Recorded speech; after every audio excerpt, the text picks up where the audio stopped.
Just give a few minutes for folks to join.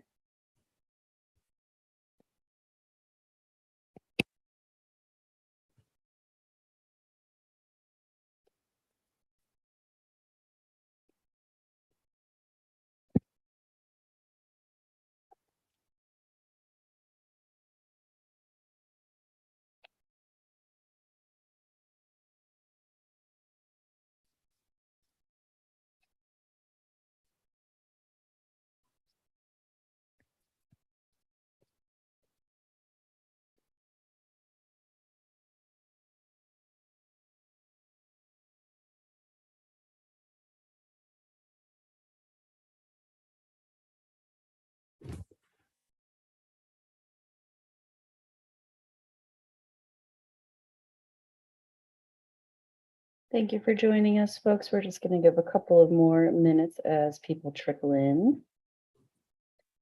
Get started probably at 12:32.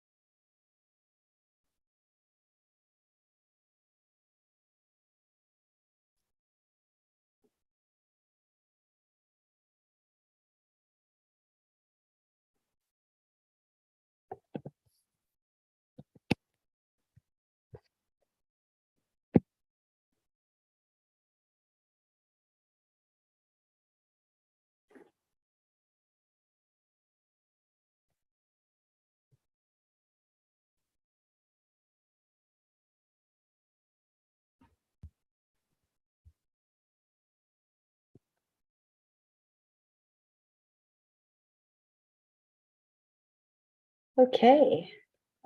Hello, everyone. Welcome to the EO Equals webinar, Running a Business in Times of Crisis, How Employee Ownership Can Help. Thank you for tuning in today. My name is Siobhan Prophet, and I'm a Senior Outreach and Business Development Manager at the ICA Group, a leading expert on worker ownership and the oldest national organization dedicated to the development of worker cooperatives. A big part of our work is partnering with cities and state governments to leverage employee ownership as a strategy to retain legacy businesses after owners retire, address the racial wealth gap, and to create and keep good quality jobs in our communities. ICA is a founding partner of the New York City Worker Cooperative Business Development Initiative and proudly administers the Massachusetts Center for Employee Ownership. If you'd like to learn more about bringing employee ownership to your community, please reach out to us. Today, we're going to be discussing the benefits of being employee owned and how it can help your business and employees during a crisis like the COVID-19 pandemic. I'll introduce our speakers shortly, and at the end of our conversation, we'll have a live Q&A session. Please submit your questions throughout the program using the Q&A feature at the bottom of your screen. When you submit a question, please include your name, where you're from, and if you're a small business owner, we'd love to hear the name of your business. And if you miss anything, don't worry, we'll be sending around the recording when it's available. First, a little bit of background on the EO Equals campaign. My organization, the ICA Group, is one of 4 nonprofit partners leading the EO Equals campaign, along with Evergreen Cooperatives, Nexus Community Partners, and Project Equity. With support from the Candida Fund, our organizations came together with the mission to expand employee ownership, or the EO movement, helping more small businesses thrive, empowering workers with higher quality jobs, and building more equitable communities. Employee ownership can take a few different forms, but it's always a business model in which the employees have an equity stake in the business, making them full or part owners. It's beneficial to the business, to the employees, and the community. New research from our allied partner, the National Center for Employee Ownership, or NCEO, really illustrates these benefits. Today, we'll be focused on ESOPs, or Employee Stock Ownership Plans, which is one of 3 broad-based models of employee ownership. To find out more about the other 2 models, worker-owned cooperatives and employee ownership trusts, please visit the EO Equals website. So NCEO found that during the pandemic, ESOPs in the food industry laid off fewer workers, were more likely to see an increase in revenue, and offered employees more options for retirement savings and better benefits. To dive into the results, I'm going to pass it over to Nancy Wiefek, Research Director at NCEO. Nancy manages ongoing research projects at NCEO and explores new ways to make the research relevant to their members. She graduated summa cum laude from Temple University with a BA in political science and a minor in Russian. She's also earned a master's and PhD at Penn State University in political science with a focus on survey methods. Thank you for joining us, Nancy, or should I call you Dr. Wiefek?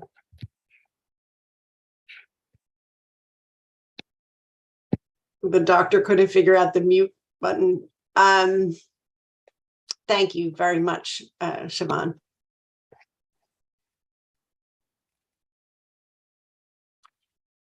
Okay, so today I'm going to give a brief overview of some research we did that focused in on ESOPs in the food space. Next slide. So this was a large-scale project that we received a generous grant to conduct. The purpose was to focus in on a particular industry and compare it to a similar group of businesses in that same industry. And so next slide. And there is a body of research for any data people out there, and you can read more about it at our website. But there's a definitely both an academic and a anecdotal line of findings indicating that there is a benefit to being an ESOP in terms of being able to weather the storms of economic ups and downs. Next slide.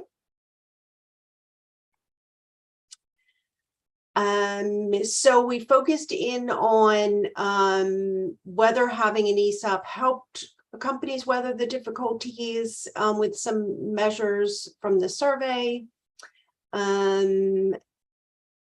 whether or not workers benefit and kind of quantifying that, and turnover rates, and whether ESOPs had an advantage in retaining workers and attracting workers during this time.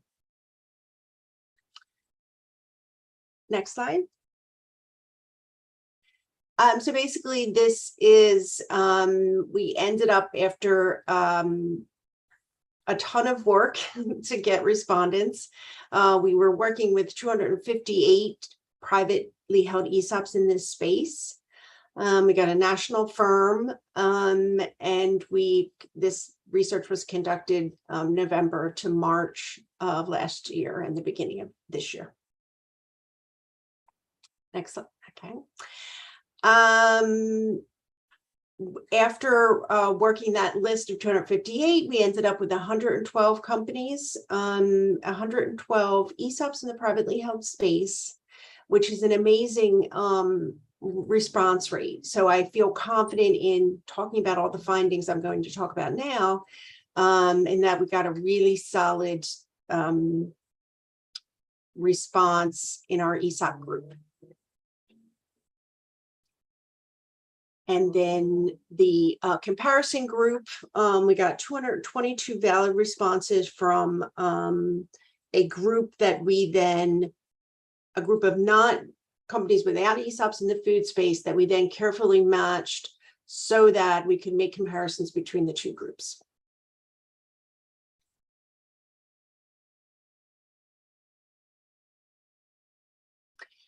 So notably, we look here, the ESOP group we asked both the groups how their revenue compared to 2019. And the ESOP group was more likely to have seen an increase in their revenue by quite a bit. And what we believe that this research kind of backs up is, although all businesses were struggling and kind of having to pivot and maneuver, there may in fact be something about having that ESOP in place and the culture that comes with it that allowed them to pivot easier, that allowed them to pivot and thus kind of take advantage of opportunities that were happening during this rough time, during the pandemic.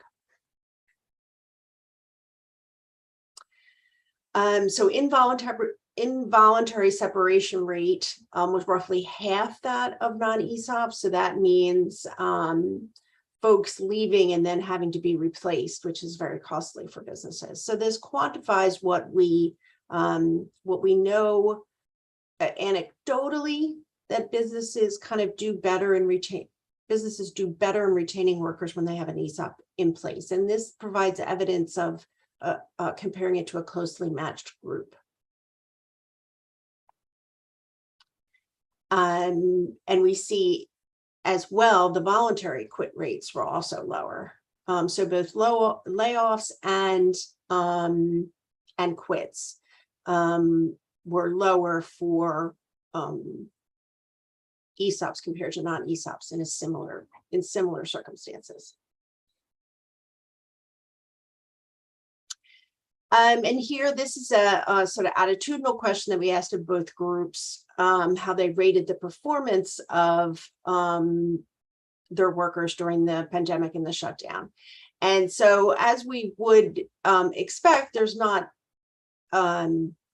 huge monumental differences between the two groups, but we do see in that excellent category that ESOPs were more likely to rate their workforce higher, and that we believe is kind of that underlying culture and all the sort of things that go along with having an ESOP. And for the most part, what we saw is just the ESOP group was asked this question: how did that ownership structure help them, or did it have a positive or negative impact? And so for the most part, they did not, even though there's a sizable outlay of payment in terms of benefits. You know, it's not easy running an ESOP and running it well. This definitely wasn't seen as an impediment to handling the pandemic and taking advantage of the challenges and the opportunities. And for the most part, this here is, we ask them in an open-ended question, so that, you know, kind of the way they see it in their own words, and being able to adapt, being flexible, having the loyalty of your workers. These are the things that come to mind when they think about what that benefit of having an ESOP in place before all this happened was. And here, more kind of in folks' own words, the way they describe the benefits of the ESOP. And for the most part, what we know from other research we've done is that having it in place and having that culture development before something happens is really important and really helpful.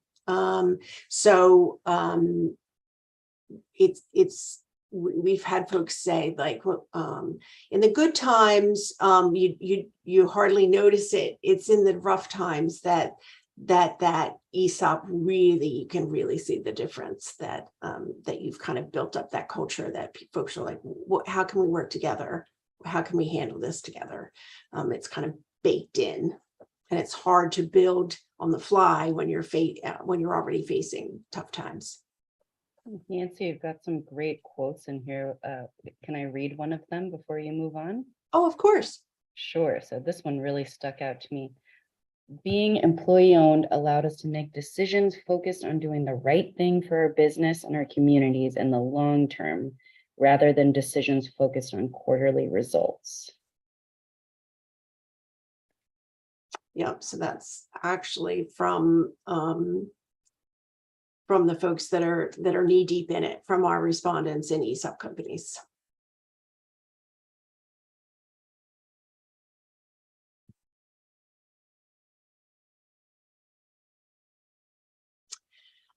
So again, very clearly, as we've seen in a lot of other research, and this further quantifies that in these tough times, workers have better benefits at ESOP companies, partly because as we've seen with in the open ends, ESOP companies get that your workers will be better able to be a great workforce if they're not worried about taking sick leave during the pandemic, or all the different ways that a solid benefit package can benefit the worker and the employer, and that looking at similar non-ESOP companies, so similar in size, similar in location, similar in subgroup, there's clearly an advantage there, and that pays off for both groups, for workers and employers.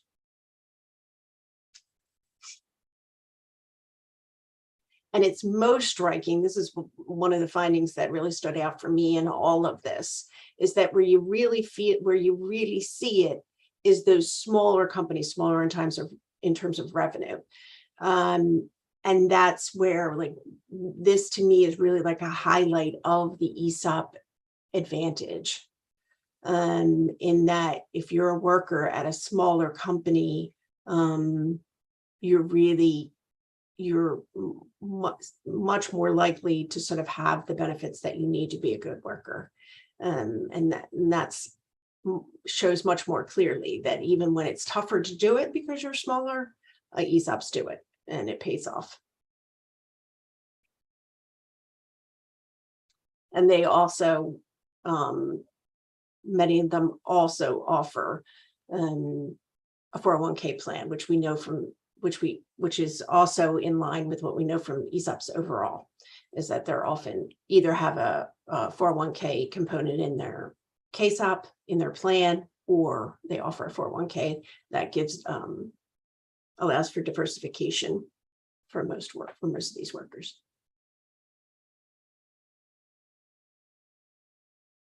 And as we've seen from other sources, even those making less than $20 an hour, we still see an ESOP advantage in terms of the retirement benefits they have. And that's vitally important, since the median retirement benefits, or the median household retirement account, is zero for Americans overall.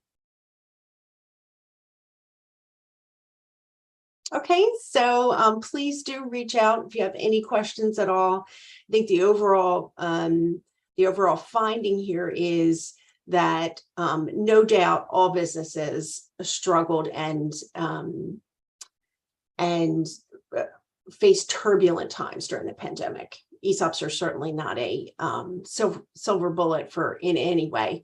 But clearly there's a pattern here. Clearly there's a solid statistical difference that we were able to find, and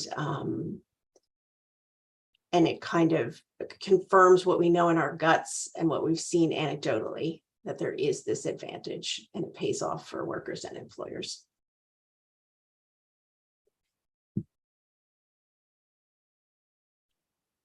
Absolutely. Thank you so much, Nancy, for sharing this important research. Now that the dust is sort of settled, like recovering from the pandemic, but still feels like we're in recovery. So now I'm excited to pull in another voice directly from an employee-owned business. We're now joined by Leandra Schuler, who's the Chief Operating Officer at Zachary's Chicago Pizza. Leandra started working at Zachary's in 1999 as a host and server, A few years after she started in 2003, the owners of Zachary's decided it was time to retire. And so instead of selling the company to a third-party buyer, they decided to sell the company to their dedicated and experienced staff. Not only did this decision reward their long-term employees, but it helped preserve the founder's vision and maintain the Zachary's culture going forward. Leandra, thank you so much for joining us. Thank you, Siobhan. Happy to be here. Absolutely. So we do have plenty of time for this discussion section and Q&A afterward. I was wondering if you wanted to take some additional time to tell us a bit more about Zachary's. Sure thing. So Zachary's opened in Oakland in 1983 by our founders, Zach and Barbara, and their initial vision was one small location. It was a tiny little corner spot in the Rockridge area. They hit it off strong and opened a second location in 1985 in North Berkeley. And then cruised along as business owners. Upon their exit strategy, as you mentioned, they decided to turn the company into an ESOP. They had considered that third, party buyer situation, but really wanted to reward long-term employees. That was important to them. They felt a lot of gratitude for how the employees had been, really the foundation of their success. And they wanted to set Zachary's up for the long term with, a similar culture in place. So we started becoming employee owned in 2003, and they set a pretty assertive schedule, and we became 100% employee owned in 2010. We now have 5 locations in the East Bay and about 220 employees.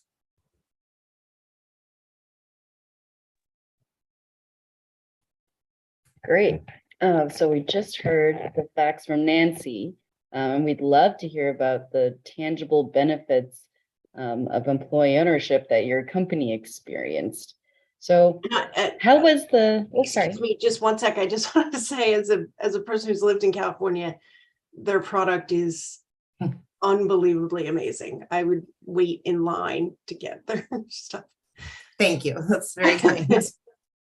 I'm going to have to check it out because actually I'm a Bay Area native myself. I'm from Vallejo. I'll pass by next time. Oh, cool. Next Good time deal. I'm home. Yeah, you certainly should. So a lot of Nancy's research resonated with me as far as Zachary's goes. I know that we don't always fit perfectly into the research, but there was a lot that I think reflects Zachary's experience during the pandemic. For us, I attribute our ability to ride through this specific storm really unlike anything that Zachary's has experienced. I mean, the founders, attested to that there's just never been anything so challenging for a business than this pandemic. I can, kind of attribute our ability to do that to our longevity as a business. And we had a takeout model established and in place prior to the pandemic. And that is one thing that a lot of restaurants, that was kind of the main pivot need for a lot of restaurants, was transitioning to takeout. We had that in place. So we had that good fortune. And then last but not least, employee ownership. I have to believe that has helped us, in leveraging our culture and the personal investment that the employee owners felt moving into this. There was something that both of you said that really hit home with me. Our managers especially, and also a lot of our crew members, once the pandemic hit, there was even a heightened level of how do we do this? How do we work through this? How are we going to do this? Do we stay open? Do we stay partially open? How are we going to keep our employees safe rather? So, I think that our engagement was pretty strong already. and it kicked up at the pandemic. I think that, one thing that I think really kind of set us up for success was the mindset that goes behind employee ownership, in that there's not just this kind of like abstract beneficiary of the business. It's my retirement, it's Mario's retirement, who's been working in the kitchen for 30 years. It's the employee who's been here for 3 years that has, a building benefit in the ESOP. And so we knew very clearly that how we moved through this challenge, we had to think about not only the short term, but the long term. So I think that employee ownership mindset had to have helped us. Thank you. So you mentioned a bit about how the pandemic was suddenly every business was thrust with a whole bunch of issues and problems. How did being employee owned help you pivot to meet those challenges? If you could tell us a little bit more about that, or Sure. any advantages that you see that you guys had that other businesses didn't have because you're an ESOP. Yeah. It's interesting. That's an interesting question, and perhaps a little bit challenging for me to answer because I'm so immersed within employee ownership, and I have been for decades.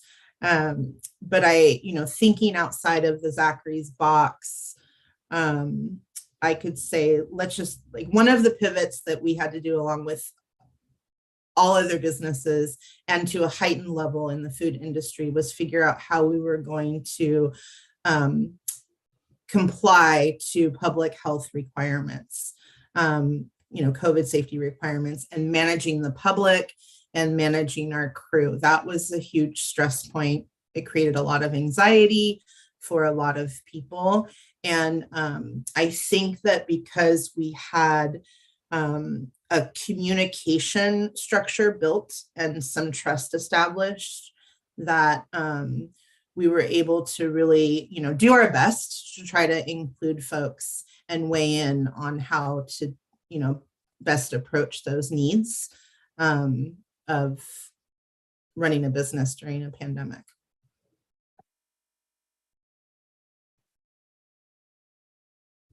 Great. Can you tell us a bit about how, for Zachary's employees, how does being part of an ESOP impact their lives? Good question. I'd love to have all of them here to answer that for you. But, speaking for myself and also, what I know, just focusing on the pandemic alone, and I want to speak kind of broader than that. We had no idea how we were going to do during this thing. In the first month, in the first couple of weeks, we thought maybe this would end in 3 to 4 weeks. And the conservative part of us thought, well, we should probably say 3 to 4 months, right? And here we are. And everybody was in that same boat, but not knowing what would happen. One of the first things that we did was figure out, okay, do we want to stay open? And yes, the answer, was clear for us. It wasn't unanimously shared, but we knew that we needed to try to do our best to keep people working.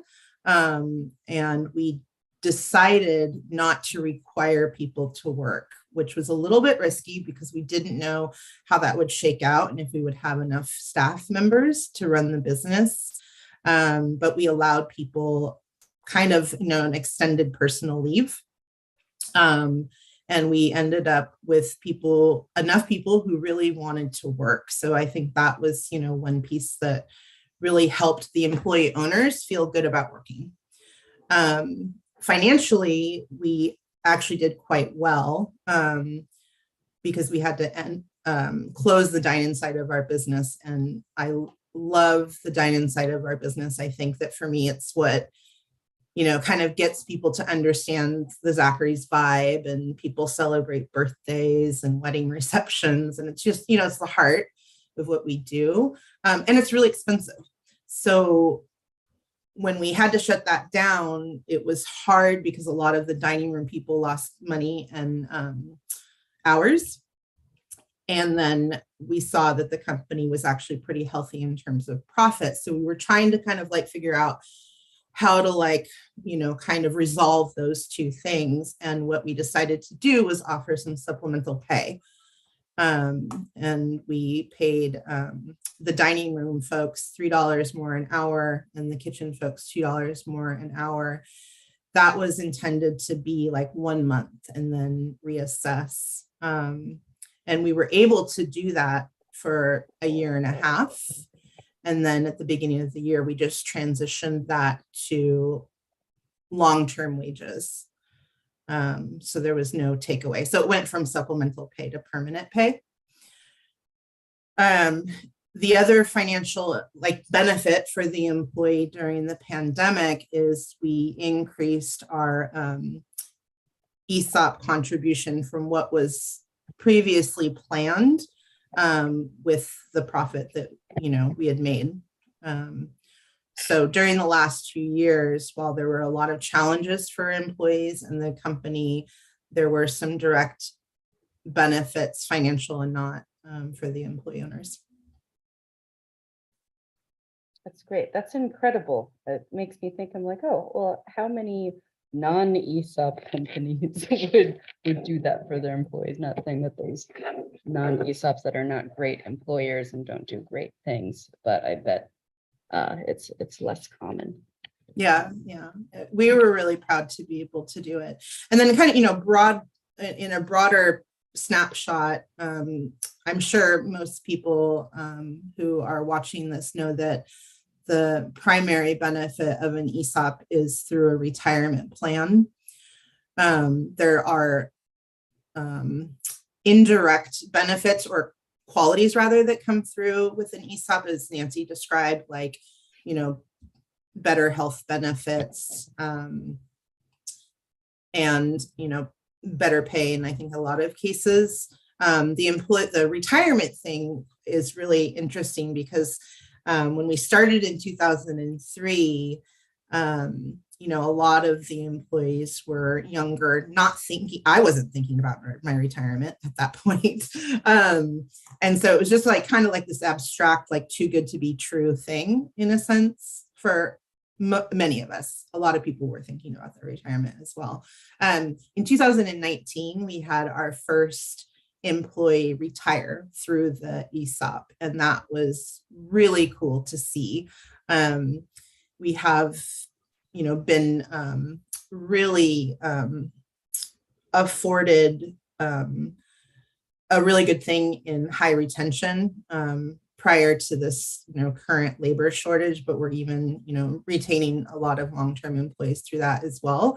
And I've always been proud that, we have pizza makers that have sent their kids to UC Davis and, are now even seeing grandchildren be born.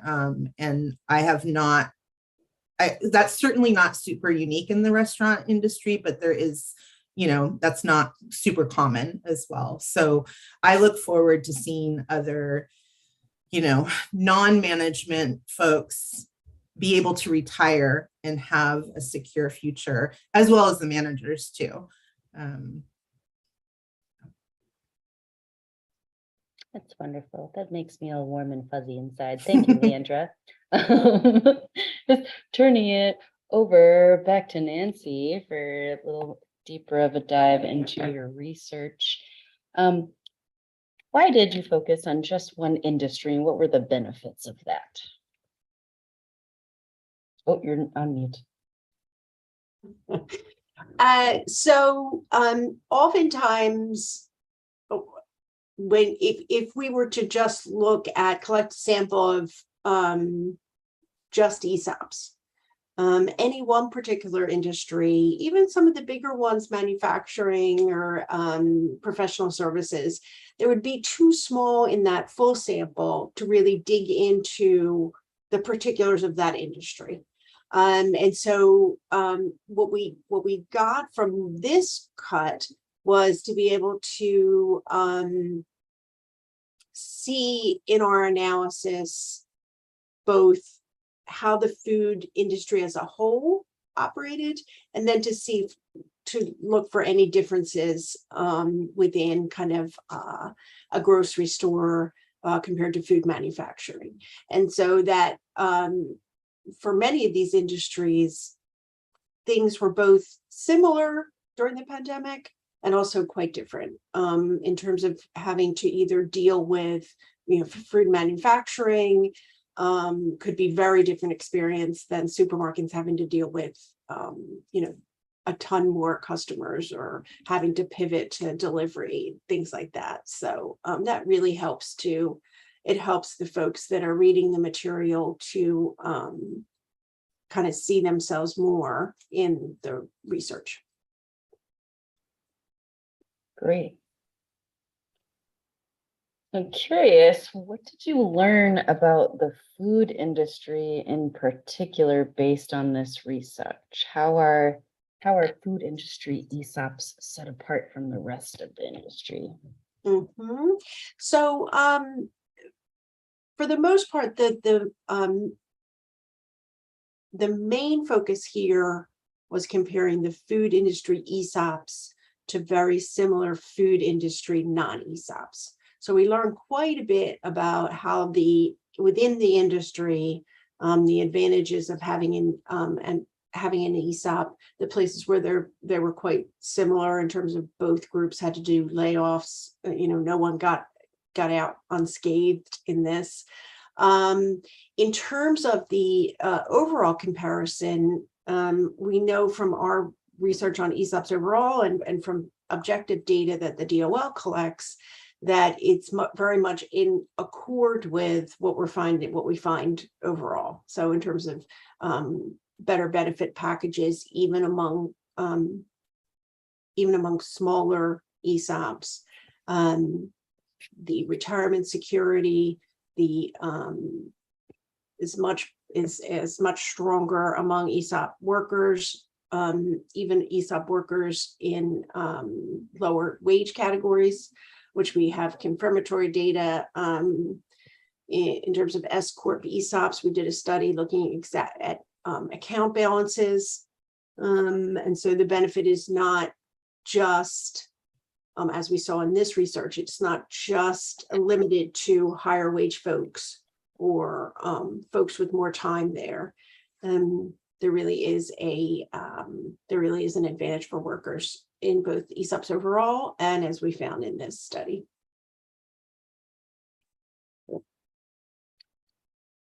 What was most surprising to you about the research? I think you highlighted a little bit during the presentation. I think number one was the sizable difference in a turnover.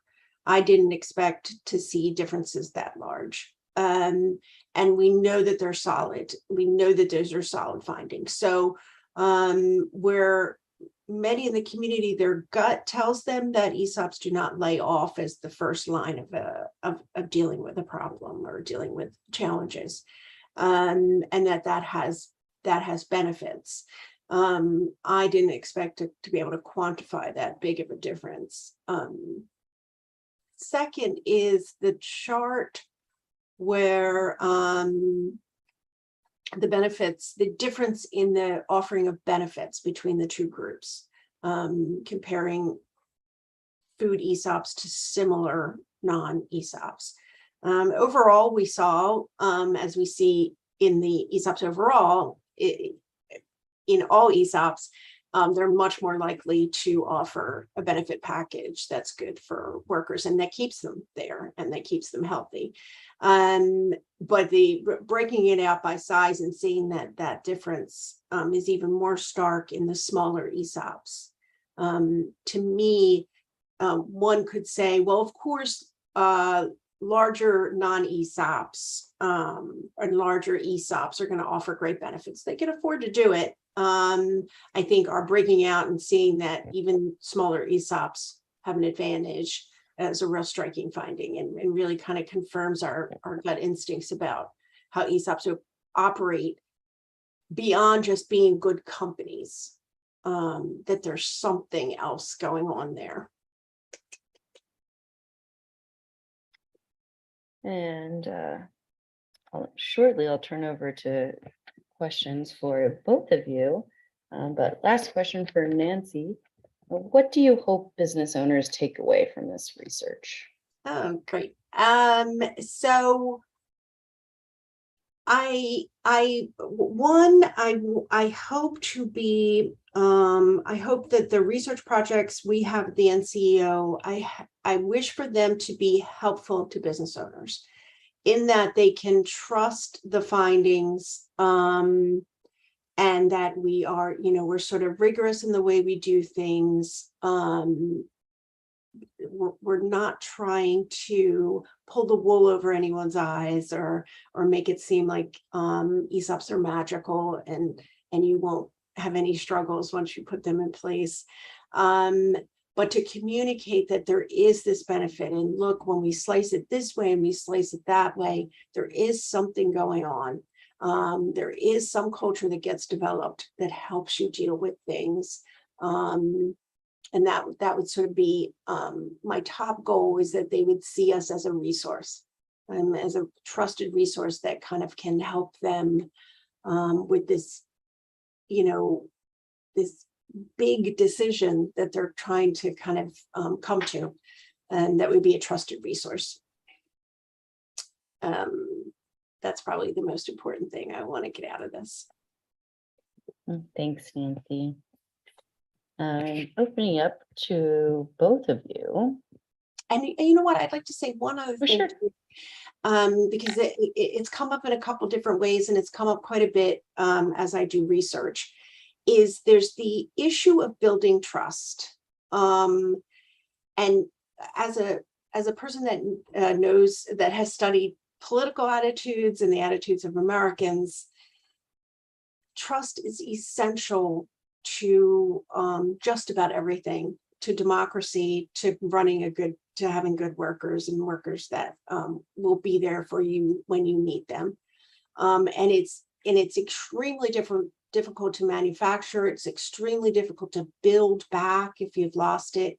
And the one thing we see in terms of when we talk to workers at ESOPs is they come in thinking it's too good to be true.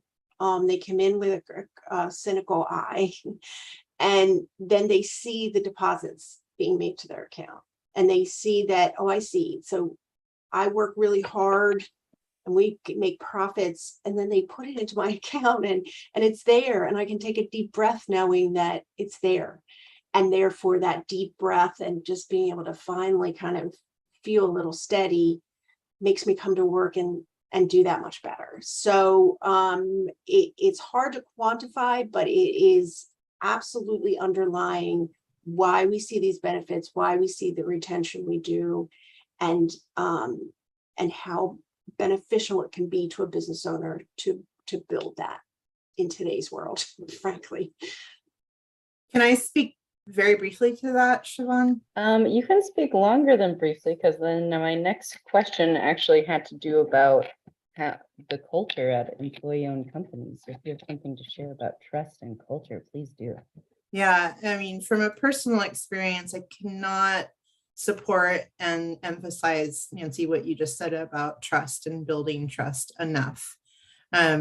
Next year, we will be employee owned for as long as we weren't employee owned.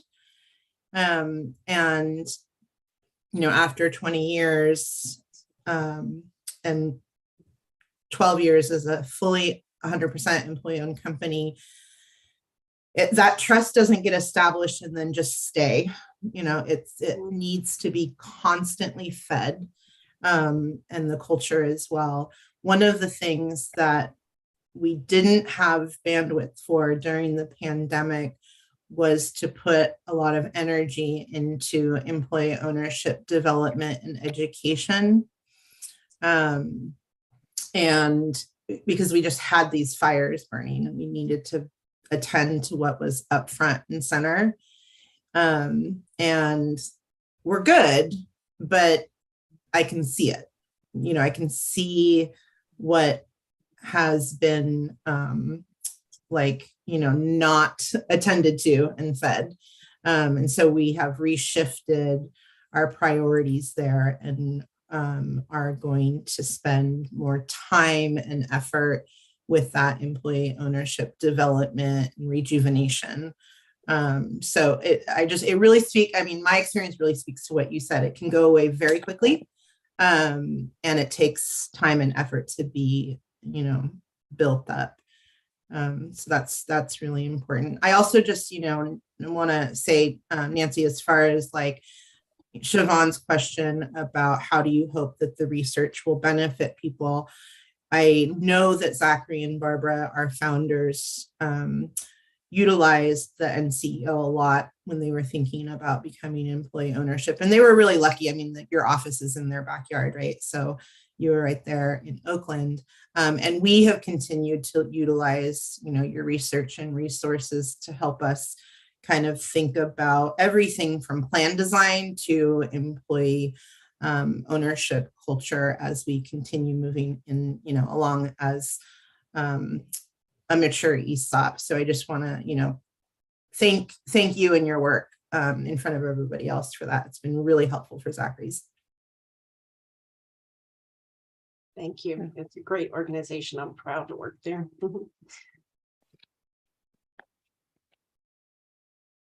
I echo that as someone in the industry that uses your research to do work. Thank you.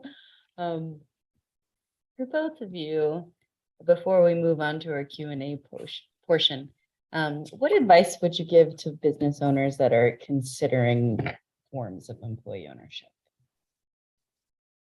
I'll start us off. I worked closely with Barbara and Zach, especially after I moved into senior management in the mid 2000s. And so learned quite a bit about their experience, and then had my experience as one of the members of the succession team. From my experience, I would say that business owners who are considering employee ownership, obviously do your research, spend as much time as you can reading up on different forms of employee ownership and what might work for you. I would say talk to those people in the supportive field, as in third-party administrators and ESOP attorneys. And if you can, try to get in touch with some founders who have had that experience. I think that's really important to have those anecdotal experiences to help kind of set expectations up. I think some things that, I don't want to say came as a surprise to Barbara and Zach or us, but just were learning experiences, was that the buy-in isn't quick for everybody. It takes time to, like you said, Nancy, get people to understand that this is real. In fact, for some of our folks, it took them hearing that people who had left the company and were given distribution checks to go, oh, this is real. People are getting checks. So it wasn't even at the statement form, which was, really interesting. You're in terms of employee ownership benefiting the performance of the company or the culture of the company. From my position, you get out what you put in. So there's going to be some just kind of natural and inherent benefits, like people getting money into their retirement plan. But, that really only goes so far with some people. So really trying to get folks to understand what the ESOP is and how it benefits them. And in as many languages as you can. The restaurant industry is certainly not an industry where English is their first language. So trying to make the information accessible for all people, I think, is important. One more thing, understand the bandwidth and the costs that are going to be needed. So, running an ESOP business takes time. You have to work with, doing the administration on your own, which I do not advise at all. A third-party advisor is essential. And even though you have like a support team, it does take quite a bit of time, and there's an expense to it. All worth it, in my opinion, but just stuff that I hear some people aren't really prepared for. Yeah, but just to second everything that Leandra's mentioned, and just quickly add,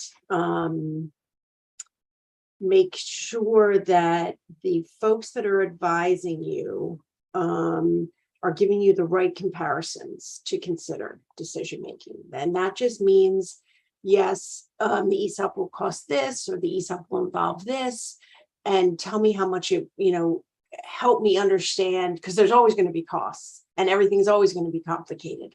So help me understand the real comparison, which is into an ideal state of no complication and no cost, but the right comparison to, what if I didn't take this path?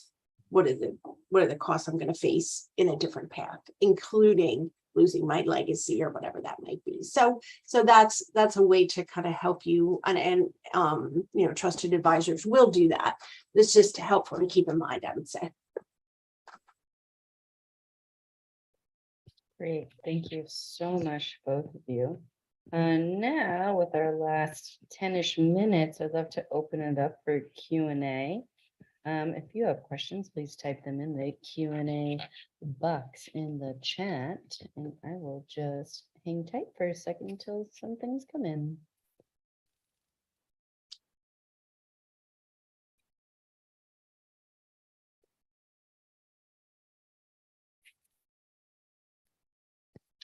All right. So for Leandra, who would like to know, actually for everybody, can you talk more about what an ESOP is and how it's different from the other models mentioned in the beginning? We were just talking about retirement savings and profit sharing. How does that all work? I can start us off. So the distinction, I guess, the distinctions that are helpful to me are that the ESOP is, as we've discussed, set up through the retirement regulations governing retirement benefits, retirement plans. So what that translates into, in return for the tax benefits that ESOPs get, sorry for the truck driving by, in return for the tax benefits that you get through being an ESOP, which are sizable, by law, the ESOP plan must be set up to be broad-based and not non-discriminatory, meaning you can't just put money in for the folks in management or the C-suite. To me, that's a key distinction. The employees do not put up any money to do this purchase, and it's sort of a simple way for employees that would not have the resources to buy a business, and they do it based on, it's able to be done based on, it's not as simple as this, but sort of based on their future hard work. So to me, that's kind of the innovation of it. If that's, hopefully that's a little bit helpful. Anything to expand on, Leandra? Yeah, I really appreciated what Nancy just said in that the purchase is based on future hard work. I'm going to quote you on that in my organization. I really like that. I guess what I would add is that it's just kind of thinking about the ESOP employee ownership structure compared to like a cooperative. ESOPs are typically structured within management, so there's not like a consensus-based decision-making process. I think that's one important distinction, and that both structures I think work really well for businesses, just kind of depending on the vision of the founders and also the future of the business. That said, I've heard all sorts of testimonies and can certainly speak personally about the benefit of expanding at least information channels and inclusion in some decisions, but also maybe broader than that, just understanding how the business works and what the needs of the business are financially and beyond. Great. Another one for Leandra. You mentioned a lot of ways that Zachary's had to pivot during the pandemic. And some folks are wondering, are there changes that you had to make back then that you're sticking to and keeping in place nowadays? You mentioned how you kept that additional wage for your front of house workers. Anything else that you can go into? Yeah.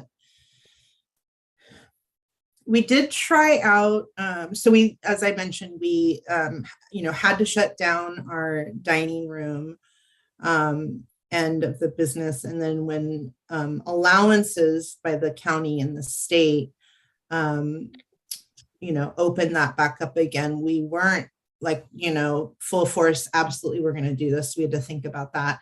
But prior to that, because we had lost that revenue, we had gained some of it into takeout. It looked like some dine-in customers had, pivoted that way. But we were really, we needed to focus on like, how do we try to make sure that we're making, money and meeting our financial needs and also not missing opportunities. So we did some kind of outside of Zachary's norms, like we ramped up our loyalty program to try to, increase revenues or volume rather. And we started doing things like members only Mondays, where discounts would be given to those loyalty folks. So, kind of small things that would help get people in. And some of those things really worked quite well for us and some didn't. So, the pandemic really kind of forced us to think beyond what we normally do. And I think that's been healthy for the company, both in like actual things, but also just, energizing those muscles again. Is like, we can't do what we have been doing all along. We have to do things differently. So that, I guess what I'm saying is that we increased our ability to adapt. And I think that has continued to kind of show its face in all components of the business. So it's kind of more of like a quality that was built during like pivoting needs that has extended into the present. Wow, thank you. All right. That's somewhat, I absolutely confirmed by the data we collected in terms of being nimble and being able to adapt to things. It's that, again, that sort of trust and that culture that just gives you that little extra edge of the face of your business sort of being like, hey, really on board. And that is hard to quantify, but it's just that little extra you need in the times that are rough. That's like, hey, what can we do? We got those coupons, very much all in it together type thing. Great. We're getting to the end of our time. But there's another question, and it's mine. I'm not going to pretend it's someone else's. For Nancy in particular, I'm curious that if you were gifted with unlimited research funds, what would you study next when it pertains to the restaurant and hospitality industry? What would you mm-hmm. Well, actually, I would pivot to another industry, and I do this for all industries, so that we could be a resource for all different kinds of businesses, saying, hey, is there really a difference? I don't know, people say it, they kind of experience it, but maybe they're just looking at the best of the best.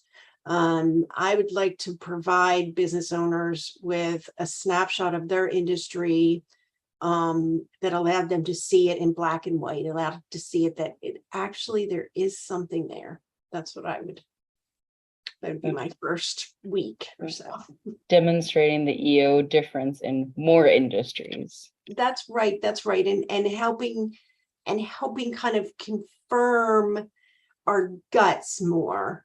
So that when I speak to someone, or, we have policy discussions, we can point to things where it is not just me having, only dealing with the best ESOPs in the world or in the country, that there really is a statistical relationship here, and something that people can hang their hats on.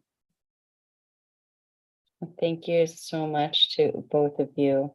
That brings us to the end of our program today.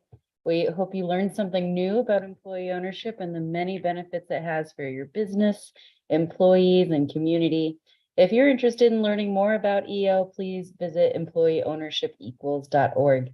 You'll find information on the different types of employee ownership. You can read case studies from other businesses like Zachary's Chicago Pizza, and you can even sign up to speak with an EO expert. Maybe you'll talk to me. We're also posting a link in the chat to the NCEO report so you can dive deeper into this research. Thank you so much, everyone, for joining us today, and we hope you have a great rest of your day.